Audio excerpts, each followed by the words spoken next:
بسم الله الرحمن الرحیم. د پاکستان یو نوی پلاوی راتلک افغانستان ته مخکې د 15 د اکتوبر نه، ځکه چې 15 د اکتوبر افغانستان او پاکستان یو ځل بیا په ترکیه کې سره کینو دی ویلو چې متباقی خبرې به دوی د ترکیه په محضر او د قطر په محضر کې به الته کوي. مګم د دې هیئت راتګ په وارخطایي سره دی او دا د ظاهري چې پاکستانیان ډیر لاس خو شوي دي او په ظاهر دوی اعلان دا کړی دی چې موږ د بارډر منیجمنت په مسله کې راځو چې بیرته فرضاً سرحد دغه شي او د تجارتي او اقتصادي مسایلو باندې خبرې وکړو چې بیرته کوم ځای نه دا شروع شي. په ظاهر دا خبرې کړې دي، مګم د خپل اسلامي امارت د مشرانو د معلومیږي چې هغه هیڅ علاقه نه لري چې دی راشي. اصلا نیم غوښتل خودی پفشاری کړی دی چې د هیئت برازي. د دینه معلومیږي چې مسله تجارتي او بارډر منیجمنت نه ده، بلکې مسله دا ده چې هندستان چې خپل سفارت په افغانستان کې پرانیستلی دی، دا پاکستانیان زیات ورخطا کړي دي او کوشش دا کوي چې اسلامي امارت ته دا دی وادار کړي چې دغه فرضاً دغه رابطي وس صورت ونه نیسي، دا لږ موقتي شي، معطل شي او وزندېږي.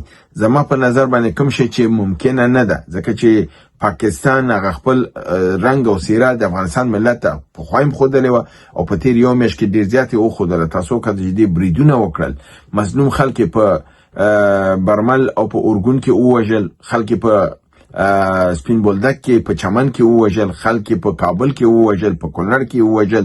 نو په ښکاره توګه د یو یرغلو او سره د کومې بهانې وکړې، بهانې ټولې دروغ ووتلې. نه په کابل کې ولی محسود موجودو او نه په برمل او اورګون کې حافظ ګل بهادر موجودو. دواړه خبرې دروغ وتلې او د دې په مقابل کې اسلامي امارت احتجاج هم وکړ. اما په عین حال کې اسلامي امارت چې کومه دعوی دی په مقابل کې وکړه، دغه سند ورته وړاندې کړ چې ته ماته عبدالحکیم توحیدی باید راکې، ته ماته باید شهاب المهاجر راکې، ته باید ماته اعزام راکې، ته باید صلاح الدین رجب ماته راکې. نو دا کسان دي چې الته موجود دي. اوس داسې ګونګسیم دي چې امریکایان هم ورته ویلي دي چې که چېرته دوی اسناد درته وړاندې کړي او تا سره د داعش دا نفر هلته وي، ته باید دا دوی ته ورکړې. نو دا خپله په پاکستان یو فشار راځي. په عین حال کې دا خبره هم ده چې د هندوستان نزدېکت باعث د سردار د پاکستان ته ګرځي او پاکستان به تاسو ته سردار جوړي. یعنی دغه اوربند چې دی دا پایدار نه دی، دا ټینګې په اوربند نه دی او دا به ډیر زر مات شي، ځکه چې پاکستان ځان نشي ټینګولی. یو دلته چې د هندوستان خپه اوږده شي او بل دا دی چې هلته تاسو ګورئ د ټي ټي پي عملیات ډیر زیات قوي شوي دي. هره ورځ یې دی په تلفات ډیر زیات دي. همدغه د پرون او نن تاسو ته معلومه ده چې د کم از کم 40 تن نه زیات وژل شوي دي په 2-3 ځایونو کې.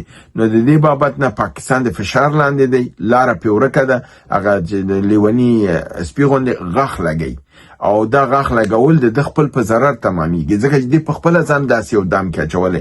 اوس ده ته چا ویلو چې ته لاړ شه په امریکا ته ووایه چې زه تا ته په ایران کې نظام راپرځوم، ته ما ته پیسې راکړه. ده ته چا ویلو چې د امریکایانو ته ووایه چې ته ما ته پیسې راکړه، زه په بګرام کې تا سره کومک کوم، افغانستان نظام راپرځوم. خو دې ته معلومه چې افغانان خو مجبور بیا یو خواته لاس اچي او کله چې لاس اچي کومک به اخلي. نو موږ دغه کوم شی چې ما 3-4 کال اسلامي امارت ته ویلي، الحمدلله د کریډټ زه اخلم او وایم چې دغه باندې ما په افشاری کوله چې هندوستان سره اړیکې جوړې کړي، ډېر شان تغییر خوري او ډېر به مثبتي. او هغه هم دا دی چې تاسو هغې سره همکاري وکړه، دلته چې پاکستان حمله وکړه، تاسو ته هندوستان د دې وعده درکړه چې تا ته میزایل هم در کوم، تا ته طیاره هم در کوم، تا ته دافع هوا هم در کوم.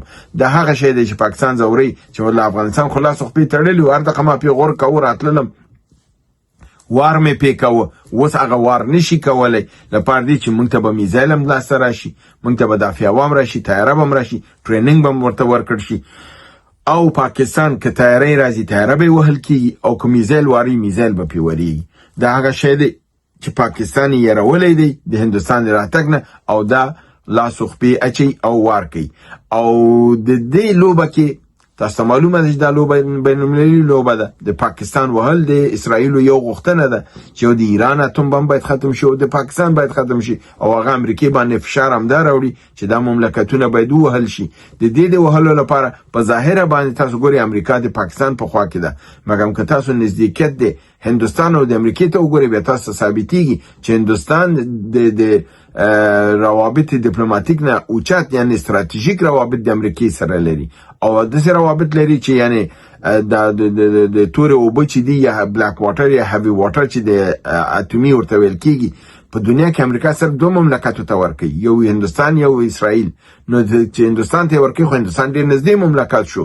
نو دلته معلومیږي چې لوبه دا ده چې هندوستان د پاکستان ترڅنګ دی، هندوستان امریکا ورته ویلي دي چې ته د اسلامي امارت ترڅنګ اوسه تر څو دې ملا ډکه وسی. پاکستان به په برید کوي، دی به په وار کوي، پاکستان به تجزیه کیږي او په نهایت کې به پاکستان تجزیه کیږي او اتوم به هم د لاسه ځي. د چینایانو ون بیلټ روډ به هم د منځه ځي، بلوچستان او خیبر پختونخوا به هم ازادیږي. ګوادر بیا هغه وخت وګورو چې آیا امریکا دا صحیح ځان ته نیسي او یا مجاهدین کامیابیږي چې د امریکا مخه ونیسي او د افغانستان سره الحاق وکړي. په هغه صورت کې بیا د افغانستان سره امنیتي قرارداد امضا کېدلو امکانات شته دي چې هغه کېدای شي هندوستاني مو کې، امریکایي مو کې. ګوادر کې به د کشتي ودرېږي، افغانستان به د دې نه ګټه اخلي او افغانستان به په حساب یو آزاد او مستقل مملکت په قوي په سیمه کې او پاکستان به وجود نه لري ان شاء الله.